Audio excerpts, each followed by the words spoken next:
अस्सलाम वालेकुम, आप देख रहे हैं प्रोग्राम खबर। ये है, मैं हूँ शाजिया अकरम। प्रोग्राम में मेरे साथ है समी इब्राहिम और Saeed Qazi. Chief justice of Pakistan Iftikhar Mohammad Chaudhry ने कहा है कि आइन और कानून से मावरा कोई इक़दाम काबिल कबूल नहीं होगा और अगर हुआ तो हम इसकी मुखालिफत करेंगे। साथ ही चीफ जस्टिस का यह भी कहना था कि हर कोई अपना मामला अदालत के कांधे पर डालना चाहता है। क्या इसका मतलब यह है कि हर कोई अपने मसाइल का हल अदालत के जरिए ही चाहता है? ऐसा क्यों है? क्या अगर तमाम इदारे अपनी हुदूद में रहकर आइन और कानून के मुताबिक काम करें तो जिन मसाइल से आज हम दो चार हैं वो तमाम हल हो सकते हैं? हम आज इसी पर बात करेंगे कि हम कहाँ खड़े हैं और अदलिया का इस सारी सूरत हाल में क्या किरदार हो सकता है।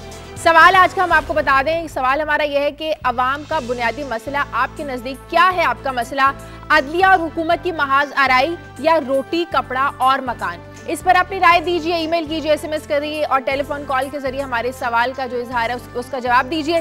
ब्रेक से पर जाने से पहले मैं आज के दिन की सारे दिन की जो खबरें हैं, अहम खबरें बोलूँगी काजी साहब और समी साहब से। सबसे पहले काजी साहब जी। शाजिया, एक पब्लिक अकाउंट्स कमेटी ने कल एक तहकीकात का हुक्म दिया और नैब को कहा है कि कुछ बोगीज़ खरीदी गई थी, कोचेज़ खरीदी गई थी 2004 और 5 में, और जो उनका तरीक़ाकार था वो दुरुस्त नहीं था। नदीम अफसल चंद साहब जो हेड करते हैं उन्होंने ये कल मीटिंग की और उसमें 92 मिलियन रुपीज़ का ये सौदा था और उसमें जो टेंडर फ्लोट किया गया था उसमें सिर्फ एक लोकल अखबार में उस टेंडर को उन्होंने छपाया और उसके बाद 2 कंपनियाँ आई और एक को अनरिस्पॉन्सिव करार दे के उन्होंने फारग कर दिया और उसमें दोबारा फिर उन्होंने टेंडर नहीं दिया और उसमें ग्रास जो है इर्रेगुलरिटीज़ उसको पॉइंट आउट किया है नदीम अफसल चंद साहब ने और उन्होंने इसकी तहकीक इस पे बात करेंगे आगाज़ में। और दूसरी जो स्टोरी मैंने मुंतखब की है शाजिया वो ये है कि LPG की कीमतों में कमी हुई थी और इस कमी को जो LPG मार्केटिंग कंपनीज़ हैं उन्होंने लाहौर हाई कोर्ट में चैलेंज कर दिया। अब जाहिर है ये मामला तो सब जुडिस है, हम इस पर बात नहीं कर सकते, ना करेंगे और सुप्रीम हाई कोर्ट ही फैसला करेगी। मगर इसमें जो प्ली ली है उन्होंने वो ये कहा है कि जी जो स्टेक होल्डर्स हैं उनसे एक मशवरा नहीं, यानी हमसे मशवरा किए बगैर हुकूमत ने ये जो है कर दिया है, इसका फैसला तो वो करेंगे। मगर मैं एक और नुक्ते की तरफ इशारा करना चाहता हूँ, वो नुक्ता ये है कि स्टेक होल्डर कौन है इसमें? इस मुल्क के अवाम भी हैं या नहीं है? उनसे कभी हमने जाके पूछा है कि हमने आपकी मैक्सिमम वेज जो है वो 8,000 या 9,000 मुकर्रर की है और आपकी कीमत हम बढ़ा दें या ना बढ़ा दें? उनसे उनका दरवाज़ा हम नॉक करते हैं, वो कब बनेंगे इस मुल्क के स्टेक होल्डर्स?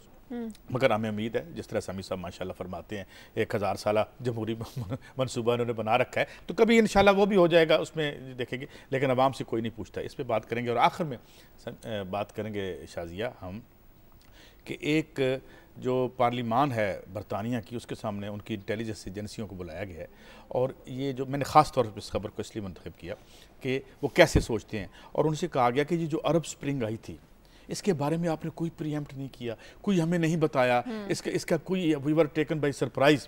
तो मैं इस पे बात करूंगा कि जो हमारा बड़ा एक इनफॉलेबल फेथ है ना वेस्ट पे, क्योंकि ज़ाहिर है उन्होंने तरक्की तारीख में हमसे पहले कर ली है, तो अब वो जो कह दें वो दुरुस्त है, तो देवर काट अनअवेयर। तो मेरे कहने का मकसद ये है कि जो अब वो एनालिसिस अरब स्प्रिंग का दे रहे हैं वो भी उतना ही अनरिलायबल है जो उसके आने से पहले उन्होंने दिया था। इस पर बात करेंगे। ठीक जी समी साहब। शाजिया, जब प्रोग्राम शुरू हुआ तो जो मैंने ख़बरों की तरतीब बनाई थी उसमें पहले नंबर पर तो मैंने ये खबर रखी थी जो मुल्ला उमर के लिए कहा है अफ़गान सदर हामिद करज़ई ने कि आप आएँ, इलेक्शन लड़ें और अफ़गानिस्तान के सदर बन जाएं।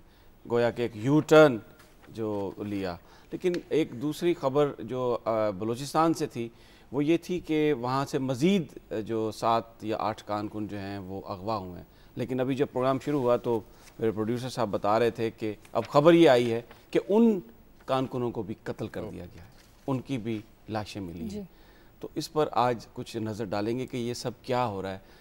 लाहौर में भी फायरिंग करके आप KPK से आने वाले जो यहाँ पर ट्रेनिंग के लिए जो आए थे कैडेट्स, उनको कत्ल कर दिया गया। बलूचिस्तान में कारकुन बेचारा गरीब आदमी जो गुर्बत में ही सारी ज़िंदगी गुजर जाती है, अब उनको अगवा करके इस तरह कत्ल किया जा रहा है। और फिर जो हमारे इलाके अफ़गानिस्तान बॉर्डर से मिलते हैं, बाजोड़ एजेंसी में रात वहाँ पर हमला हुआ और बहुत सारे जो विलेजर्स थे, जो लोग घरों में रहते थे, उनको अगवा करके अफ़गानिस्तान में ले जाया गया और 17 जो हमारे सिक्योरिटी एहलकार थी उनकी लाशें जो वो दी गई हैं वहाँ पर अफ़गानिस्तान के अंदर जिरगे ने दी हैं। तो ये सब हम किस तरफ जा रहे हैं? क्या ये कोई बड़ी कहानी आने वाली है आगे चलकर? क्या होगा, इस पर नज़र डालेंगे। और फिर एक ख़बर मैंने सेलेक्ट की है कसूर से। काजी साहब, अवामी फलाह का एक मंसूबा बनाया गया, एक नाला बनाया गया सेम के पानी को निकालने के लिए करोड़ों रुपए की लागत से। लेकिन वो जिस ऊंचाई, जिस तरीके से उसको बनाया गया, जिस तरह उसको ऊंचा बनाया गया, उससे बजाय इसके कि वो पानी निकलता, वो घरों में दाखिल होना शुरू हो गया। और अब मॉनसून, बारिश आने वाली है तो वो शायद घर इस बारिश में डूब जाएं। तो ये खबर इसलिए सिलेक्ट की कि ये इस तरह के जो मंसूबे हैं ये सिर्फ एक कसूर में नहीं है, गालिबन ये पाकिस्तान के हर शहर की कहानी है कि फलाह के नाम पर जो मंसूबे शुरू किए जाते हैं, करोड़ों रुपए खर्च किए जाते हैं, लेकिन वो लोगों की फलाह की बजाय वबाल जान बन जाते हैं। ठीक है, लेकिन सबसे पहले हम बात करेंगे उन खदशात की जिनका इज़हार chief justice of Pakistan Iftikhar Mohammad Chaudhry ने किया है कि अगर किसी ने आयन और कानून के खिलाफ काम किया तो अदलिया सबसे पहले उसके खिलाफ खड़ी होगी। साथ ही उन्होंने कहा कि मुल्क की किसी को फिक्र नहीं है। इन खदशात का इजहार आप क्या समझते हैं कायद साहब कि उन्होंने की थी, और ये किसी की जानिब जो इशारा किया है ये कौन है? देखें, उन्होंने जो तकरीर की कोयटा में वहाँ पे, तो उसमें उन्होंने साफ तौर पे बल्कि ये भी कहा चीफ साहब ने कि जी वो जो कि एक एंकर ने बात की थी कि जी शायद कोई एक अनकॉन्स्टिट्यूशनल फ़ौज की तरफ इशारा था, वादे बात कर लेते हैं। तो इसमें जो बड़ी अच्छी बात की CJP साहब ने कि जनाब हम इसको रजिस्ट नहीं करेंगे। और अभी जब मैं समी साहब से ये डिस्कस कर रहे थे क्यों हम इस खबर को ले रहे हैं, तो उन्होंने एक बड़ा अच्छा पॉइंट आउट किया कि माजी में जब भी ऐसी कोई ताले आजमाई हुई है तो सुप्रीम कोर्ट से उन्होंने उसको एंडोर्स करवाया है। तो इस पे CJP साहब ने वाज़ेह तौर पे अपना मौक़िफ़ दिया है कि जनाब हम इस तरह का कोई काम नहीं करेंगे, और ये मेरे ख्याल में एक खुशाइंद बात है। लेकिन बुनियादी तौर पर वो जो पिछले कई दिनों से हम अखबारात के दफ्तर में, टेलीविज़न के ऑफिस में और मुख्तलिफ कॉलम्स में कि जी बांग्लादेश मॉडल बन रहा है, जनाब केयर टेकर सेटअप बन रहा है, फ़लाँ वज़ीर आज़म आ रहा है, फ़लाँ ये आ रहा है, ये एक स्पेकुलेशन हो रही है। और फिर उसकी वजह क्या है, ये जो मैंने हालात का जिक्र किया, अब ख़ास जो हमारे इदारे हैं उन पर इस तरह से निशाना उनको किया जा रहा है। माजी में जब भी कभी कोई ना कोई बड़ी वारदात की है इन ताले आजमाओं ने, तो उससे पहले पाकिस्तान में मखसूस हालात क्रिएट किए जाते हैं, उसमें लोगों को उनको कत्ल किया जाता है। और फिर कुछ लोगों का ये कहना है कि जब कत्ल हो और कातिल का सुराग ना मिले तो आपको समझ जाना चाहिए कि कत्ल करने वाले कौन है। ये हालात लग रहे हैं। तो इस तरह के हालात थे, उसमें बहुत सारी स्पेकुलेशन थी। तो जो चीफ जस्टिस साहब का ये जो बयान है, बुनियादी तौर पर उन्होंने दो, इसमें वो कहते हैं ना एक तीर से दो तीन शिकार किए हैं। सबसे पहले तो इसका भी उन्होंने किया, लेकिन इसके साथ जो उनकी असल वार्निंग थी वो तौहीन अदालत कानून जो पास हुआ है उसके हवाले से भी उनका वो उन्होंने पॉइंट आउट किया। ब्रेक का वक्त हुआ है, पहले मैंने आज ब्रेक लेना मैं भूल गई, वो आदत नहीं है ना इससे पहले ब्रेक लेने की। ब्रेक का वक्त हुआ है, ब्रेक के बाद जब वापस आएंगे तो खबरों का सिलसिला जारी रखेंगे।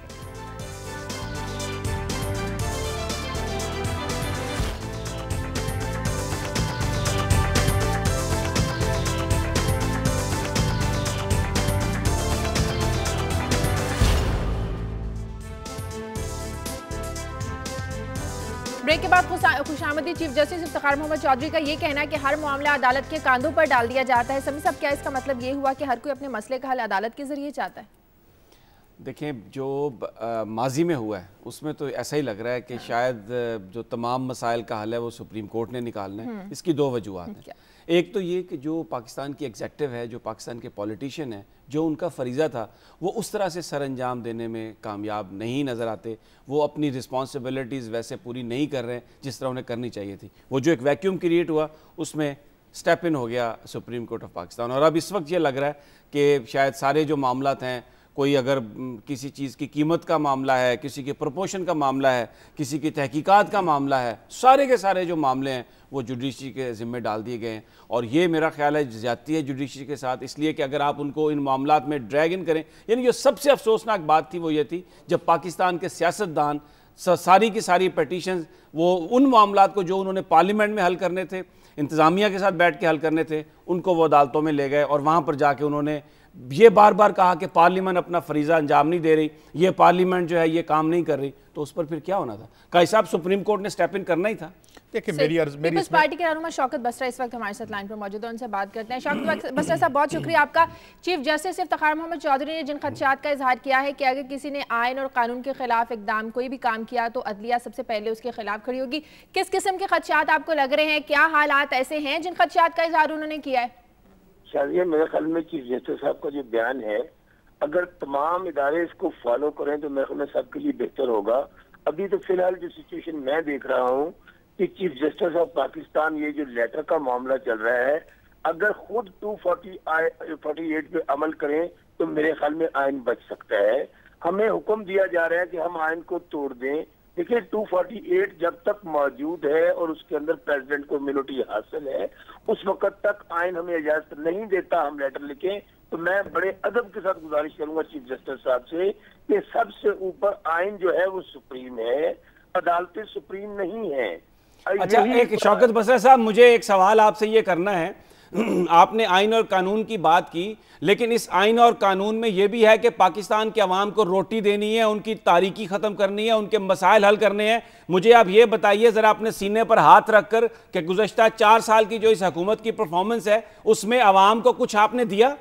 समीर साहब, मैं आपकी बात से बिल्कुल इत्तेफाक करता हूँ। ये काम हुकूमतों का होता है, अदालतों का नहीं होता।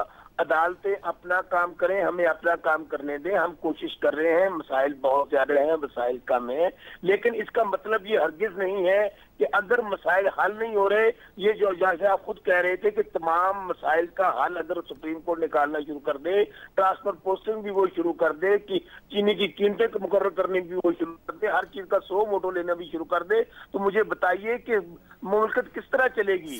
अच्छा बसरा साहब, मैं भी इसी अपना सवाल इसके साथ क्लब कर देता हूँ। आपके अपने अपॉइंटेड जो नैब के सरबराह हैं फसी बुखारी साहब, वो कहते हैं इस मुल्क में 6 से 8 अरब रुपए की रोजाना करप्शन है। LPG की प्राइसेस अभी भी सुप्रीम हाई कोर्ट में इस वक्त तनाज़ा है। पब्लिक अकाउंट्स कमेटी में एक पड़ी हुई है जो खोखर साहब की टेस्टिमनी कि 9 से 10 रुपए या 12 रुपए है, 125 रुपये बिक रही है। सवाल ये है कि आप ठीक कहते हैं कि ये काम सुप्रीम कोर्ट ने नहीं करना, अब आपने तो किया नहीं, अब हम क्या करें, अवाम क्या करें? सईद साहब, इसका मतलब ये है कि हमने नहीं किया। भाई कब नहीं कर रहे हम लोग ने, मैं छोटी सी मिसाल देता हूँ। 1 महीने के अंदर 20 रुपए हमने पेट्रोल की कीमत कम की है। ये किसने किया है? आपने तो हमने किया है ना। अच्छा, फिर आपने कहा कि हम देखिए उसके साथ with the passage of time तमाम मसाइल हल होंगे, लेकिन जब अदलिया मुदाखलत करे हर काम के अंदर वो लेकिन शौकत बसरा साहब, अदलिया आप इस काम से नहीं रोकती कि रोटी ना दे, कपड़ा ना दे, मकान ना दे, अदलिया ने कभी इस काम से तो नहीं रोका। बसरा साहब, आपसे सारी बात मैंने मान लिया आपकी। मैं आपसे सिर्फ एक सवाल करता हूं बसरा साहब, 4 साल 4.5 साल आप हुकूमत में हुए, आपको हो गए, क्या आप जब आप हुकूमत में आए थे तो 4 घंटे 5 घंटे लोड शेडिंग थी, अब देहातों में 12 घंटे लोड शेडिंग हो रही है। आप 4-4.5 साल इतनी वफाक में रहने के बावजूद आप एक बिजली के मसले का हल नहीं तलाश कर सके। समीर साहब, इसका मतलब यह है कि अगर ये मसला हल नहीं हो रहा तो सुप्रीम कोर्ट मामला को तहस कर दे। क्या सुप्रीम कोर्ट को ये इख्तियार हासिल है तो एग्जीक्यूटिव के इख्तियार को इस्तेमाल करना शुरू कर दे? मेरा मकसद और है, मेरी गुजारिश सुन लें समीर साहब, गुजारिश सिर्फ इतनी है कि हम लोग मसाइल को हल कर रहे हैं। इस वक्त पाकिस्तान के अंदर तमाम सूबों के अंदर कोई ऐसी जमात नहीं है मेजर जो इख्तिदार में नहीं है। हम मसाइल को हल तक करने की तरफ बढ़ रहे हैं। निजाम चलेगा, इलेक्शन होंगे तो तमाम मसाइल हल होंगे, सिस्टम के चलने से मसाइल हल होंगे। लेकिन अगर हुकूमतों को 4.5 साल से आप सुप्रीम कोर्ट के दरवाजे पे बिठा देंगे तो मुझे बताइए कि हम मसाइल किस तरह हल करेंगे। बहुत शुक्रिया, लेकिन शौकत साहब जाते जाते मैं ये कहूंगी कि अदालत सिर्फ स्विस हुकाम को खत लिखने के मामले पर जो माजर आई है आपके बीच में सिर्फ ये चल रही है, अगर आप लोग खत लिख दें तो मेरा नहीं ख्याल कि सुप्रीम कोर्ट जो है वो आपके किसी भी मामले में इस तरह से मदाखलत करती है। बहुत शुक्रिया आपका। माहिर कानून खालिद रांझा इस वक्त हमारे साथ लाइन पर मौजूद है। बहुत शुक्रिया खालिद रांझा साहब। जो तौहीन अदालत का कानून लाया गया है, आपके नजदीक इसकी अहमियत क्या है? दूसरी जानिब 25 जुलाई तक सुप्रीम कोर्ट ने ऑर्डर भी दे दिया है कि खत लिखकर सुप्रीम कोर्ट को जो है वो रिपोर्ट जमा करवाई जाए। पीपल्स पार्टी खत नहीं लिखना चाहती और सुप्रीम कोर्ट इस पर अमल करवाना चाहती है, तो आप देख रहे हैं कि एक नई महाजराई सामने आने वाली है। बिल्कुल, अगर खत न लिखा गया तो महाजराई होगी, और मेरा तो ये गुमान है कि शुरू से ही सुप्रीम कोर्ट ने तंग आके ऑप्शंस अपने लिए तयन कर ली थी, जिनमें एक ऑप्शन के ऊपर अमल हुआ। और मेरा ख्याल है कि आइंदा अगर खत तो 25 तक न लिखा गया तो सुप्रीम कोर्ट बढ़ेगी दूसरी ऑप्शन की तरफ, जो ये है कि या तो सुप्रीम कोर्ट कमीशन कायम कर देगी या फिर सुप्रीम कोर्ट जो है ये इलेक्शन की कॉल दे देगी। अच्छा रांझा साहब, आज भी आसमा जहांगीर साहब का आर्टिकल भी छपा हुआ है, IA रहमान साहब हैं उनका भी आर्टिकल छपा हुआ है। बड़ी इस बात पर बहस हो रही है कि तौहीन अदालत जो दुनिया में जो राइज है, कवानीन है, वहाँ पर सुप्रीम कोर्ट बहुत रिस्ट्रेंट शो करती है। हमारे यहाँ हमने ये देखा है कि सुप्रीम कोर्ट ने एक जो स्विस हुकाम को ख़त लिखने का मामला था, इस पर कोई रिस्ट्रेंट शो नहीं किया। क्या वजह है इसकी? अब देखिए, सरकार के 4 सतून है, जब बाकी सतून जो है उनमें झोल आ जाए तो फिर जो अदालती सतून है वो उस तरफ बोझ उठाता है। ये ऐसा नहीं होना चाहिए, लेकिन चूंकि हमारे यहाँ इंतजामिया अपना काम नहीं करती, तो जो शहरी है वो तो अपने हक मांगता है, जहाँ से रिलीफ मिले उसे रिलीफ मिलता है अदालत से, और जब उधर जाता है तो यकीनन जब अदालत वो रिलीफ देती है तो एग्जीक्यूटिव कहती है कि हाँ जी ये हमारे काम में दाखिलत है। अगर थानेदार खुद FIR दर्ज कर दे तो मैं क्यों रिट करूं हाई कोर्ट में। अच्छा राजा साहब, आपकी शख्सियत की दो जहतें, आप एक कानूनदान भी हैं, सियासतदान भी हैं, वजीर कानून भी रहे। मेरा सवाल ज़रा एक और एंगल से है, ये फरमाइए कि ये जो आपने रियासत के पिलर्स की बात की और इनका जो अपना कजिया है, और एक तरफ 180 मिलियन लोग हैं, रन अवे इन्फ्लेशन है, ज़िंदगी बर्बाद है, मुझे कहानी सुनाने की दोबारा ज़रूरत नहीं, और लोग ये तसर लेने में हक बजानम है कि इस कहानी में, इस लड़ाई में हम तो स्टेक होल्डर शायद नहीं है, इधर इनका अपना ही मामला है, और कुछ डिस्कनेक्ट आपको नज़र आता है रियासती अदारों के इस आपस के खेल में और अवाम जो बाहर बैठे हैं? आपने बड़ा खूबसूरत इस्तेमाल किया, डिस्कनेक्ट। ये वाजे दीवार पे लिखा हुआ है डिस्कनेक्ट। अल्लाह करे वक्त ना आए, और मैं समझता हूँ पार्लियामान जो है वो अपना रोल प्ले करे और अदलिया भी रिस्ट्रेंट शो करे। पार्लियामान काम करे, अदलिया रिस्ट्रेंट शो करे, तो मेरा ख्याल है बेहतरी हो सकती है। ठीक, बहुत शुक्रिया खालिद रांझा साहब। ये जो काजी साहब, मैं इस बात पे मजीद बात करना चाहता हूँ, क्योंकि आज जब मैं, आप चूंकि हमारे मोहतरम हैं और सीनियर भी हैं, तो जब ये मौजूआत आपने हमें तफवीज़ किए तो मैं ये सोच रहा था कि आप मुझे एक बड़ा उम्र रसीदा और एक बड़ा बूढ़ा आदमी हूं, वैसे लेकिन मैं बड़ा आपकी बड़ी इज्जत एहतराम है, मतलब आप नौजवानों में शामिल होते हैं, मगर मैं जब आपने आज ये मौजूद दिया तो मैं तो चूंकि लीगल एक्सपर्ट नहीं हूँ, एक मामूली सा साफ़ी हूँ, तो मैं ये सोच रहा था कि ये इतनी सारा खेल चल रहा है कि ज़िंदगी खड़ी है, लोग देख रहे हैं, टीवी की कुछ स्क्रीनें हैं जिसे मबहूत होकर आम आदमी देख रहा है। आज प्राइम मिनिस्टर साहब चले गए, अब चले जाएंगे, अब जो आए हैं वो तशरीफ़ ले जाएंगे, एक ये कहानी चल रही है, बड़ी अच्छी होगी, बड़ी अहम होगी, हम तो कुछ इस बारे में नहीं कहते, मगर जो आम आदमी है वो किधर बैठा हुआ है, वो क्या सोच रहा है कि भाई मेरे ज़िंदगी के कोई मसाइल हैं, क्योंकि इस रियासत के चारों इदारे उस रकम से चलते हैं जो दौलत पैदा करता है इस आदमी, हर आम आदमी जिससे आप टैक्स लेते हैं। एक कॉलर है मलेशिया से, नवीद हमारे साथ। हेलो जी, अस्सलाम वालेकुम। मोहतरमा, एक तो आपका प्रोग्राम बहुत ही अच्छा है कि आप इसमें लोगों के मसाइल को हल तलाश करने की कोशिश करते हैं, उनको बल्कि हाईलाइट करते हैं, लेकिन मैं आपको अभी थोड़ी देर पहले एक भाई ने ये कहा कि सर जुडिशियस मामलात को डिस्कस नहीं करना चाहिए। मैं आपको एक ऐसा केस बताता हूँ जो इस मुल्क के अंदर हुआ है और जिसमें करोड़ों रुपए का खबर हुआ है। यहाँ आपके ही लाहौर शहर के अंदर एक बैंक था जिसका नाम था इनोवेटिव इन्वेस्टमेंट बैंक, जो कि फॉर्मली क्रिसेंट इन्वेस्टमेंट बैंक के नाम से बड़ा मशहूर था। उस बैंक के अंदर करोड़ों रुपए का गबन हुआ, लाखों रुपए और करोड़ों रुपए की जमीन को इलीगली बेचा गया, कई लोगों को उसमें नवाजा गया, और बाकायदा इसके प्रूफ मौजूद हैं।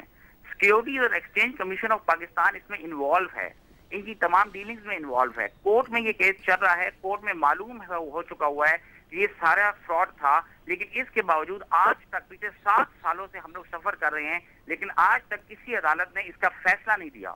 दिन ब दिन इस केस को लमकाया जा रहा है, लंबा किया जा रहा है, सिर्फ इसलिए ताकि ये चीज जो है ना लिक्विडेशन में चली जाए। बहुत शुक्रिया नवीद आपका। ये मैं इस पे बात जरूर करूंगा। ये इन्होंने ठीक, इनकी मुझे शायद ईमेल भी मिली थी, हमने नेट ओवर का जिक्र किया था जिसमें तकरीबन 960 मिलियन रुपीस जो हैं एक मिडिल क्लास के गरीब लोगों के फंसे हुए हैं, और SCCP वहाँ भी जो है उसको क्यों नहीं डिलीवर कर रहे, ये लोगों के पैसे उनको क्यों नहीं देते, ये अदलिया और ये इस लड़ाई में बैठे रहे हम सारे, और ये काम नहीं है। मैं कहता हूँ यकीन करें अपना समी इब्राहिम साहब कि ये जो केसेस हैं अगर इनको एग्जीक्यूटिव भी नहीं कर रही, वो इस्लामाबाद में सारे इदारे बैठे हुए हैं, एक नया कजिया लेके रोज इतनी ईमेल्स आती हैं, ये करने वाले काम है वो नहीं हो रहे, और कौम किधर लगी। ये इन्होंने बात बड़ी इंपॉर्टेंट की। असल में ये जो सारी हमने बहस का आगाज़ किया था ना, अदलिया और के दरमियान जो लड़ाई है और इनके जो इख्तियारात का तवाज़न है, ये बड़ी अहम लड़ाई होती है किसी भी मुल्क के निज़ाम को बनाने के लिए। लेकिन अनफॉर्चुनेटली, बहुत बदकिस्मती से हमारे यहाँ जिस वक्त इन इदारों के इख्तियारात का तयन किया जा रहा है,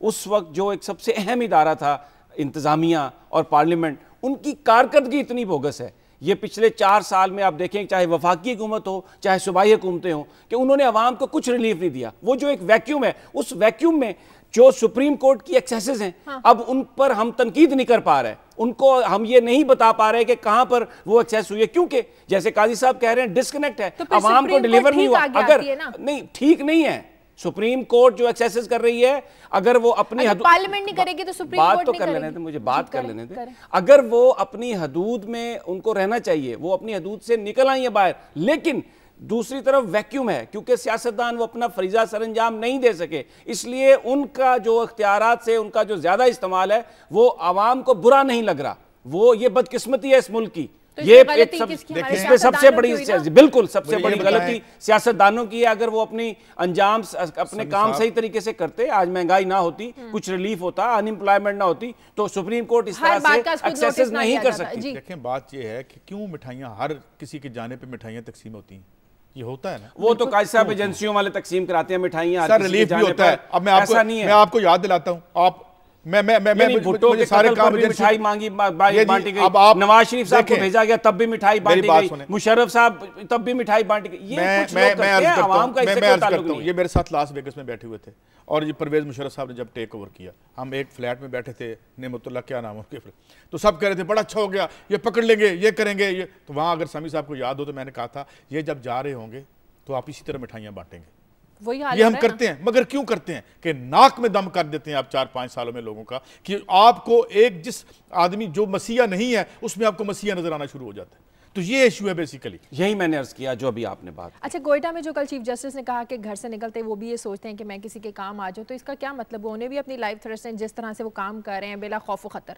देखिए, जब इस मुल्क का चीफ जस्टिस ये कहे, हाँ। तो ये एक बड़े खतरनाक हालात हैं, उनकी गमाजी करता है। आज बिल्कुल कोई आदमी जो घर से निकलता है उसको ये कुछ बाज़ इलाकों में, बलूचिस्तान में तो ख़ास तौर पर KPK में, उनको तो ये यकीन ही नहीं है कि वो घर को वापस आएंगे या नहीं आएंगे। लेकिन वैसे चीफ साहब के साथ बड़ा प्रोटोकॉल होता है, उनके साथ पूरा प्राइम मिनिस्टर का प्रोटोकॉल होता है, इसलिए मेरा नहीं ख्याल कि कोई इस किस्म की बात होगी और गालिबन गाड़ी भी बुलेट प्रूफ होगी, और अल्लाह ताला ना करे, क्योंकि वो बड़े अहम है पाकिस्तान के अवाम के लिए। उन्होंने इस मुल्क में बड़ी कुर्बानियाँ दी हैं इस अदलिया की बहाली के लिए, और फिर बड़ी लोगों को उनसे तवक्कुआत वाबस्ता है। खुदा ताला उन्हें हमेशा अपने अमान में रखे। देखें, ये छोटे मोटे लोग तो बेचारे मर ही रहे हैं, मरने के लिए है ना ये छोटे, तो इनको क्यों अल्लाह ताला महफूज रखे। मैं ये कहता हूँ ना कि आम आदमी जो है, 8 बंदे कल जो है आके चुप करके आया कोई, और उसने स्प्रे की और बच्चे मार गए, तो जो अपने मुस्तकबिल के लिए नौकरियों की तलाश में दिल में ख्वाब से जाए, पता नहीं क्या क्या सोच रहे होंगे, मरने से एक लम्हा पहले उनकी जिंदगी खत्म कर दी। कान कौन जो है उसकी वैसे जिंदगी क्या होती है, उनको मार दिया। अब ये अब किसने, इसमें ये भी इजाफा कर लें कि लोग अपने घरों में बेचारे देहातों में सो रहे थे, वो जो बाजोड़ एजेंसी में, और आए अफगानिस्तान से लोग, उनको दर्जनों के हिसाब से कैसा उठा के ले गए, और कुछ को तो बेचारों को वहीं पे उनकी जान खत्म हो गई, और कुछ की अब लाशें हमें चंद दिनों के बाद या थोड़े अरसे के बाद मिलेंगी। तो ये अलग है। ब्रेक का वक्त हो गया, सॉरी ब्रेक का वक्त हो गया, ब्रेक का वक्त हो गया। ब्रेक के बाद आएंगे, कुछ मजीद खबरों पर बात करेंगे और आपकी मजीद लाइव कॉल्स लेंगे एक ब्रेक के बाद।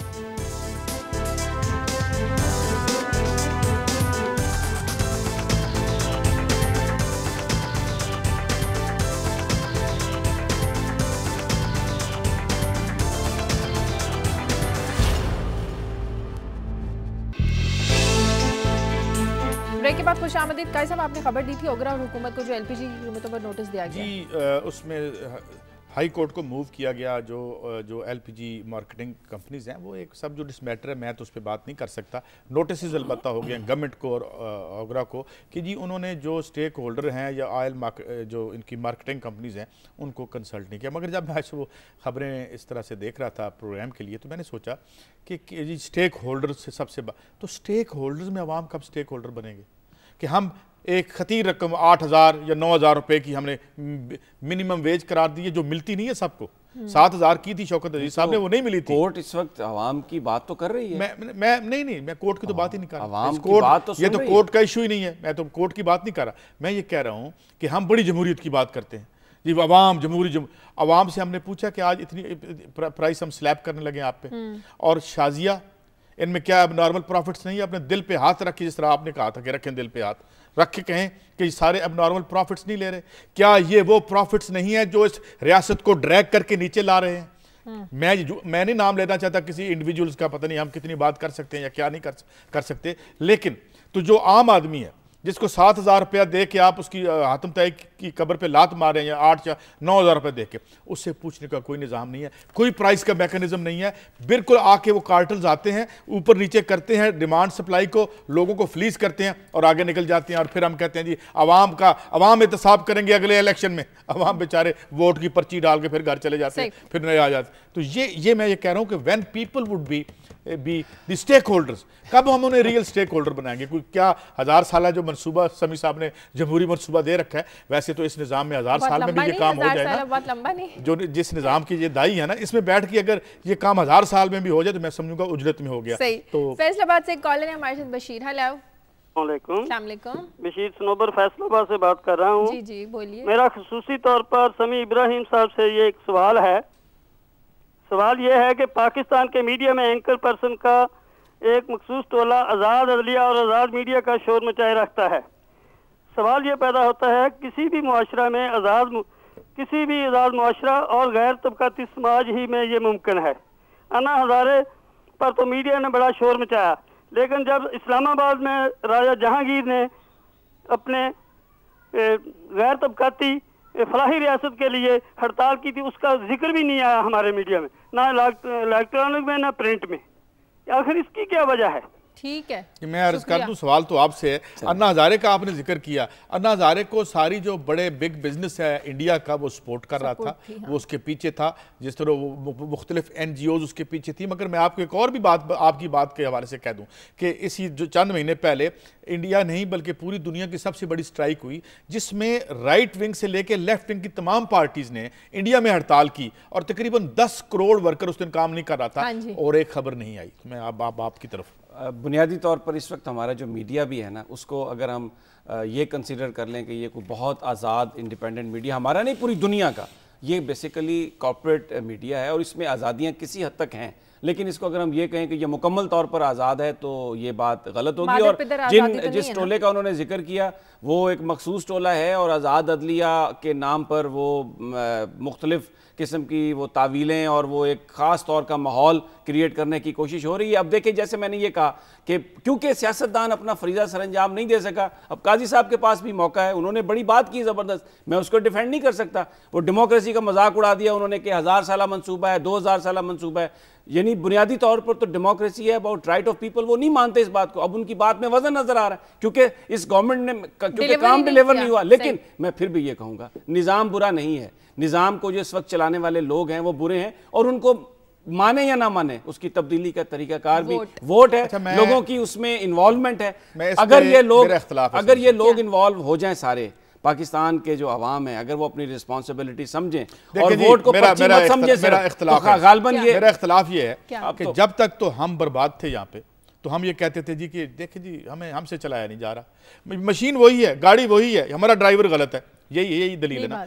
जब से हम देखते हैं कि मुंह के बल गिरा पड़ा है अमेरिका, यूरोप गिरा पड़ा है, तारीख के सबसे बड़े बुरहान में आन गिरा है। अभी चंद दिन पहले 1.5-2 लाख माइनर्स जो हैं मैड्रिड की गलियों में पीट रहे थे, यूनान में पीट रहे हैं, इटली में पीट रहे हैं। तो इसके बाद इसका मतलब ये है, और खुद वो बैठे हुए हैं। भाई मुझे इससे क्या लेना कि वहां पर वो मुंह के बल गिरा या नहीं क्या हुआ, मुझे तो मेरे लिए तो वो नहीं गिरा, मेरे लिए तो वो नहीं गिरा, मुझे तो ड्रोन भी रोजाना मार रहा है, मुझे तो पैसे भी रोक रहा है रोजाना, हमारे लिए तो वो नहीं गिरे हुए। आप बात को उस तरफ ना लेके, मैं किसी तरफ नहीं जा रहा, मैं सिर्फ ये कह रहा हूं कि जिस डेमोक्रेसी, जिस वेस्टर्न डेमोक्रेसी की आप बात कर रहे हैं, वो क्राइसिस में है, बुरान में है, अपनी जन्मभूमि में, जहां उसने जन्म लिया था, बरतानिया में। मुझे बताएं, बरतानिया में नौजवानों ने क्यों तोड़े शोकेस, क्यों लैपटॉप उठा के नहीं, जॉब उनको डिलीवर करेगा निजाम तो वो जमहूरी होगा। जो आवाम के लिए निजाम डिलीवर नहीं कर रहा वो जमहूरी कैसे हो सकता है? कॉलर है रहीम यार खान से अब्दुल गनी। हेलो जी, शाजिया अकरम साहबा, रहीम यार खान से शेख अब्दुल गनी बात कर रहा हूँ। जी बात कीजिए।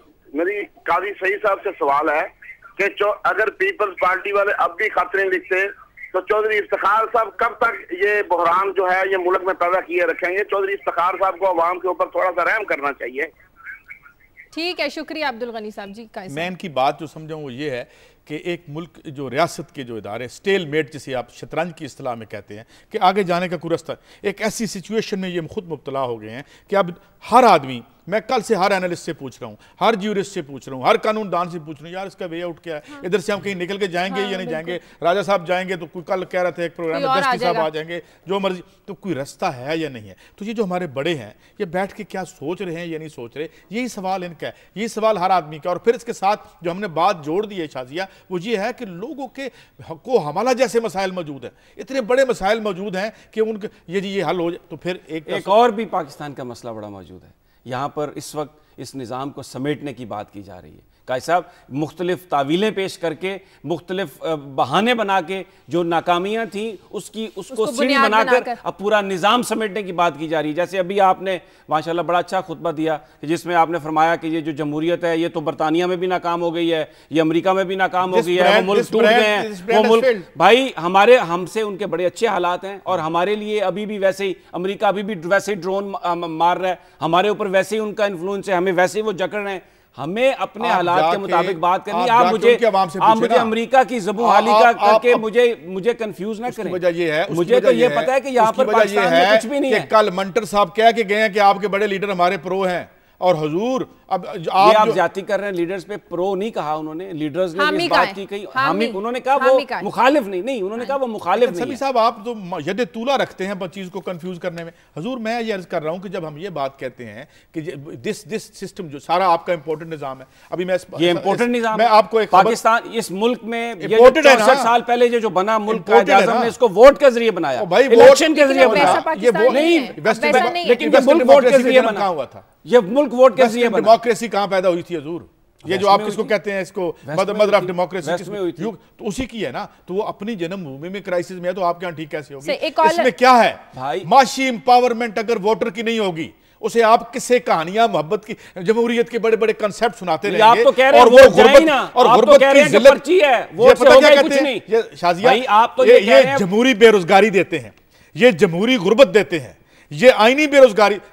चलें आइन में रोटी आप डिक्टेटराना खुशहाली ले लें, आप ले लें डिक्टेटराना खुशहाली, जिसके लिए आप डिक्टेटर कौन है? जो किसी की रोटी छीन ले उससे बड़ा डिक्टेटर कौन है? आप डिक्टेटर वर्दी पहनने से होता है, लोगों से उनके जो वर्दी पहन ले वो डिक्टेटर हो जाता है। क्या करते हैं आप? शेरवानी पहन के भी डिक्टेटर हो सकते हैं और बड़े हो सकते हैं। हम ये कहते हैं कि कपड़ों बदलने से डिक्टेटरशिप बदलती नहीं है, एटीट्यूड, निजाम डिलीवर कर रहा है या नहीं कर रहा उससे नहीं। मुशर्रफ साहब के निजाम में भी बड़ा वो डिक्टेटर थे भाई, जियाउल हक के निजाम में बड़ा डिलीवर हुआ, वो डिक्टेटर थे, मगर उन्होंने इंसिडेंटली आपसे ज्यादा डिलीवर कर, मैं वही तो नहीं करके गए, नहीं करके गए। आप खुलकर बयान करें भाई, मैं खुल के बयान क्या करूं? पाकिस्तान के अवाम के इलेक्टेड लोग जो हैं वो पसंद नहीं है। साहब आप हमेशा इसी पे बिलीव करते हैं, आप कहते हैं डेमोक्रेसी ठीक नहीं है। मैं पसंद, मेरी पसंद।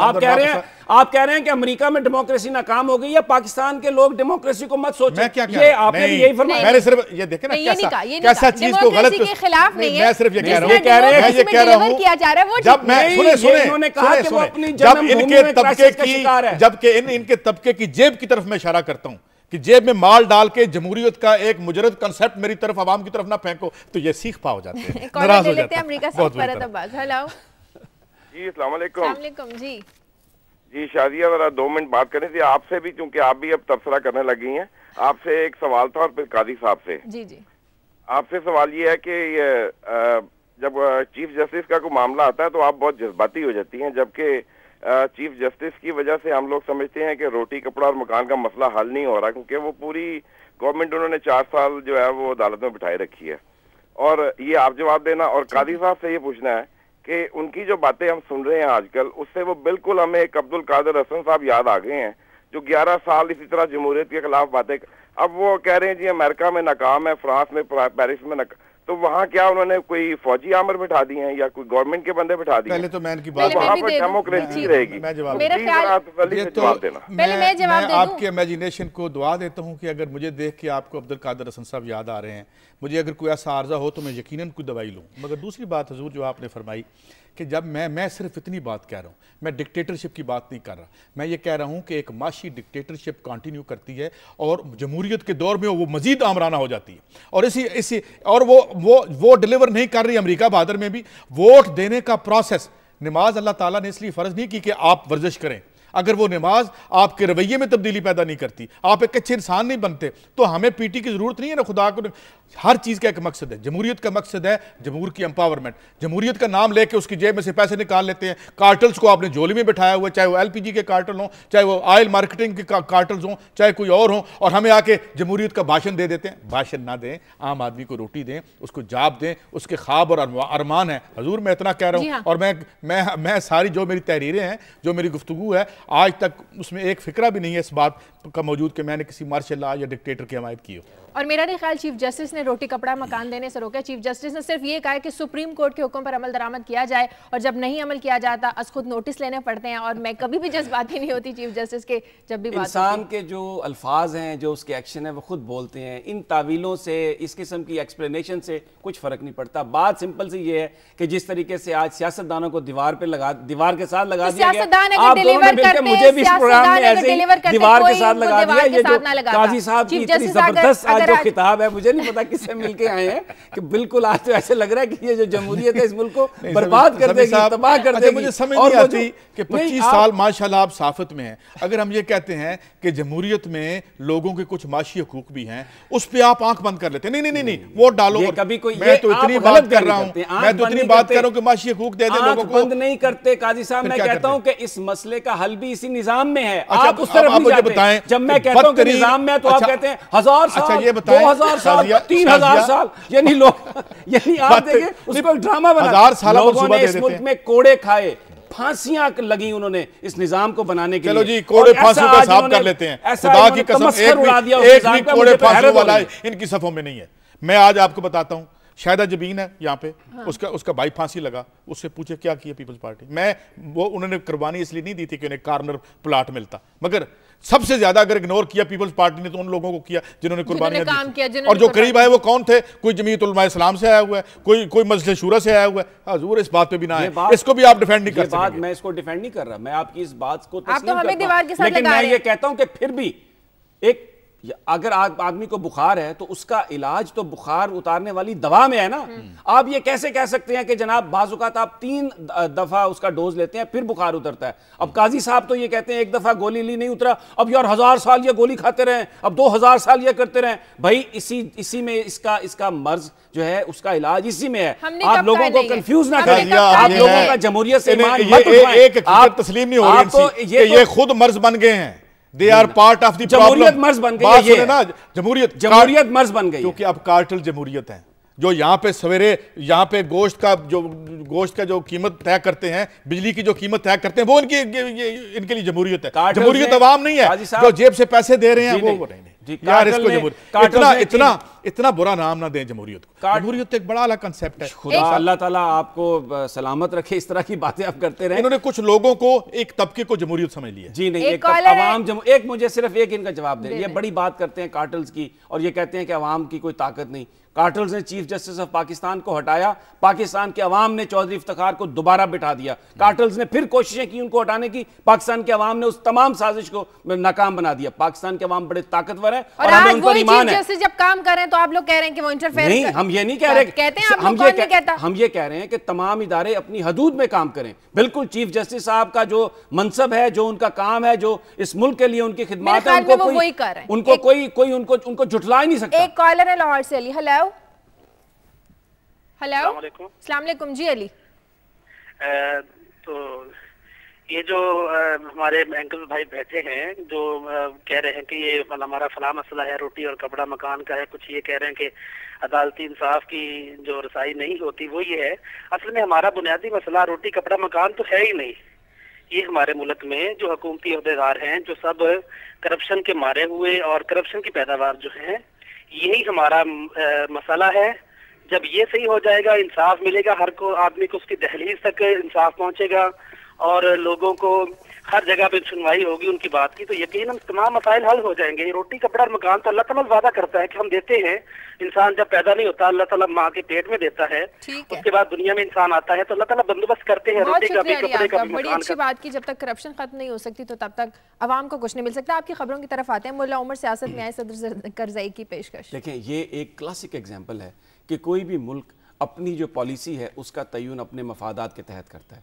इस वक्त करज़ई साहब वहाँ पर हैं, अमेरिका ने उनको बिठाया हुआ है, यानी उनकी सपोर्ट है, सारा फाइनेंशियल सपोर्ट वहाँ से आ रही है। वो क्या कह रहे हैं तालिबान के बारे में, मुल्ला उमर के बारे में, कि जनाब वो आएँ, इलेक्शन लड़ें और सदर बन जाएं। गोया अब अगर मुल्ला उमर या तालिबान अफ़गानिस्तान की हुकूमत संभालते हैं तो किसी को कोई एतराज़ नहीं है।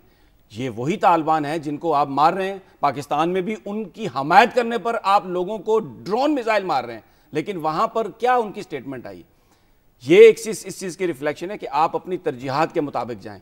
पाकिस्तान के हुक्मरानों को भी यही चाहिए, हमारे जो अकाबरीन हैं उनको भी यही चाहिए कि ये जो तालिबान है, ये जो ग्रुप्स हैं, ये हमारे पाकिस्तान का हिस्सा हैं, इनके साथ बात करें, इनके साथ मामला को बेहतर बनाएं। इनको एक वो जो शजरे ममनुआ बना के या खुदा न खास्ता कोई ऐसी चीज़ के जो पाक नहीं है इस तरह से पेश किया जा रहा है, ये गलत है। यानी मैं बात करता था कि जी अमेरिका के अंदर रेशियल डिस्क्रिमिनेशन होती है। आप यकीन करें, आप लाहौर की सड़क पर जा रहे हैं, अगर आपने दाढ़ी रखी हुई है, पुलिस वाला आपको कहेगा चलो गाड़ी दूसरी तरफ लगा दो। खुदा के लिए कायद साहब इस रवैये को ख़त्म करें और बुनियादी तौर पर जो हमारी तरजीहात हैं वो हमारे अपने मफादात के मुताबिक उनको कायम करना चाहिए। और ये जो हमारे रिलीजियस एलिमेंट है, भले हमारी उनकी कोई किसी चीज़ से इख्तिलाफ भी हो, लेकिन फिर भी हमें उनको अपने, वो हमारे हैं, उनको हमने अपने साथ रखना है और जो इख्तिलाफात हैं उनको गुफ्तगू के जरिए अपने हल करना है। बिल्कुल ये बात ठीक समी साहब कह रहे हैं, मैं इनसे इत्तेफाक करता हूँ, मगर इसमें एक थोड़ी सी चीज़ ऐड कर दूँ। पहली बात तो ये है कि अफगानिस्तान के लोगों का एक खास रहन सहन और तर्ज और तरीका है, दाढ़ी, और हर बंदे को हम तालिबान बना देते हैं। एक तो हमारी ये बात। दूसरी बात यह कि अब चूंकि अमेरिकन से यहाँ से निकलना है और अब इन तालिबान से बात किए बगैर वो निकल नहीं सकते, वरना अफगानिस्तान जो है, जो उनके एम्स थे वो वहीं के वहीं रह जाएंगे। मेरा सवाल एक और है, इतना बारूद उंडेल दिया, लोग तुम्हारी फौज में खुदकुशियाँ ज़्यादा कर रहे हैं, इतने मारे नहीं जा रहे। अभी अमेरिका की रिपोर्ट थी, यहाँ की आबादियों को बर्बाद कर दिया तुम लोगों ने, इस जंग को बर्बाद किया। परवेज मुशर्रफ को फ़ोन किया कि हम तुम्हें गारों के ज़माने में ले जाएंगे, गारों के ज़माने में तो ले गए, अफगानिस्तान को तो ले गए, कुछ हमारे इलाकों को भी ले गए। ये किस लिए किया गया था सब कुछ? ये ड्रामा किसके लिए था? अगर फिर उन्हीं से तालिबान के, मैं यहाँ बहस, इन शहरों में बहसें होती थी। यहाँ पर मैं आपको फ़र्क बताना चाहता हूँ। ये बताइए। एक टेलीफोन आया जनरल परवेज मुशर्रफ को और वो ढेर हो गया। 6 दफ़ा टेलीफोन किया क्लिंटन ने नवाज शरीफ को कि एटमी धमाका ना करो, लेकिन अवामी आदमी थे, पाकिस्तान के अवाम के नुमाइंदा थे, धमाके हुए और आज पाकिस्तान एक एटमी ताकत है। ये फर्क होता है पॉलिटिशियन का और डिक्टेटर का। कायद साहब जो मैं आपको समझाने की कोशिश धमाके तो हो रहे हैं और रोजाना ड्रोन के धमाके भी हो रहे हैं, जो यहाँ पे हो रहे हैं वो हम रोक नहीं पाए। तो बहरहाल चीज़ों को कंफ्यूज न करें, वाकयात को अपनी पर्सपेक्टिव में रख के देखना चाहिए। मगर शाजिया मैं एक आगे बढ़े क्योंकि टाइम 2-3 मिनट रह गए। एक बड़ी इंटरेस्टिंग खबर है। अब बड़ा ना वेस्ट से जब भी कोई किताब छप के आती है हम बड़े हाथ बांध के दस्त बस्त खड़े हो जाते हैं, कोई बड़ी अच्छी चीज़ आई होगी। जिस तरह वो क्लैश ऑफ सिविलाइजेशन को फैशन बन गया था यहाँ पे। इससे पहले फ्रांसिस फुकुयामा था जिसने लिखा था एंड ऑफ हिस्ट्री। वो सारे के सारे तारीख और वक्त और उसने रद्द और मुस्तरद किए वो तमाम नज़रियात। मैं एक मीटिंग की बात करना चाहता हूँ कि ये पार्लियामेंट है यूके की, उसने MI5 और जो भी उनकी एजेंसीज हैं उनको बुलाया और उनसे पूछा भाई तुम कहाँ के इंटेलिजेंस करते हो, तुम्हें कोई अंदाज़ा नहीं था कि यहाँ क्या हो रहा है। अब मैं आपको एक बात बताऊँ कि एक जो फार्मलिस्टिक एनालिसिस के टूल्स हैं वेस्ट के पास, वो उनकी बड़ी अच्छी तरक्की, उनका इंफ्रास्ट्रक्चर बड़ा अच्छा है। हम ज़वाल बगदाद से अब तक खाना ख्वार हो रहे हैं, बावजूद अब मनसब वक्त नहीं उस पर हम बात करें। लेकिन वो सिर्फ ये नहीं कि बदनीति करते हैं, जो जिस तरह इराक में उन्होंने हमले पे बदनीति की, मगर उनकी अगर आप रिपोर्ट्स उठा के देख लें तो जो ट्यूनिस में जो अजीज़ी के बाद जो इरप्ट हुआ उनके वहमो गुमान में नहीं था। तो ये है तसव्वुर इंसान। और कुछ हमारे यहाँ लोगों का भी है। मैंने खबर को खास तौर पे लिया है कि करते रहो, इस तरह बर्बाद करते रहो। अगर आपने ये फ़र्ज़ कर लिया है कि लोग उठ के इसका आपसे जवाब नहीं मांगेंगे तो फिर एक इंतहाई गैर साइंटिफिक बात कर रहे हैं और आमकों की जन्नत में हम रह रहे हैं। क्योंकि अगर वो प्रिडिक्ट नहीं कर पाए थे लोगों का जो एक इज्तिमाई जो था एक रिएक्शन बर्बादी का आपने जिक्र किया, तो मैं एक अपनी खबर का जिक्र करना चाहता हूँ। वैसे तो ये मैंने खबर सेलेक्ट इसलिए की शाजिया कि ये कसूर है, इसमें एक नाला बनाया गया और उसका मकसद ये था कि सेम का पानी निकाला जाए। लेकिन अब वहाँ से जो इतलात आ रही हैं वो क्या है कि वो नाला ऊंचाई पर बना दिया गया करोड़ों रुपए खर्च करके, और बजाय इसके कि वो नाला पानी बाहर निकालता, वो घरों के सामने 2-2, 3-3 फुट पानी खड़ा है। और अब बारिशों का सीजन शुरू हो रहा है, जब ये बारिशें होंगी तो वो घर उनमें डूब जाएंगे। ये कहानी पाकिस्तान के हर कस्बे की है, पाकिस्तान के हर शहर की है। कहीं नाला इस तरह गलत बना दिया गया, कहीं हॉस्पिटल में गबन किया गया, कहीं गो स्कूल कायम कर दिए गए, कहीं लोगों को मुलाजमतें कहीं वो बदलिया में करते हैं और काम उन लोगों के घरों में करते हैं। तो ये करोड़ों रुपए जो खर्च करके चंद लोग उन्होंने अपने मफादात का तहफ़्फ़ुज़ जरूर किया है, पाकिस्तान के अवाम को तारीकी में धकेला हुआ है। टाइम खत्म। तो काजी साहब से मैं एग्री करता हूं कि लोग सवाल करेंगे और वो जो सवाल है जब वो करेंगे तो फिर सवाल नहीं होगा, वो उन लोगों के लिए पता नहीं फिर वो क्या क्या होगा। काजी भाई साहब आप फिर डिसएग्री करने के अलावा एग्री करने के अलावा चारा भी तो नहीं ना आप। तो मुझे ऊपर से बयान आया था। बहुत शुक्रिया आपका काजी साहब। फिर भी जमहूरियत पाकिस्तान का मुस्तकबिल। प्रोग्राम का वक्त हो गया। प्रोग्राम के लिए फीडबैक दीजिए खबर@duniatv.tv पर। इजाजत दीजिए, अल्लाह हाफिज़।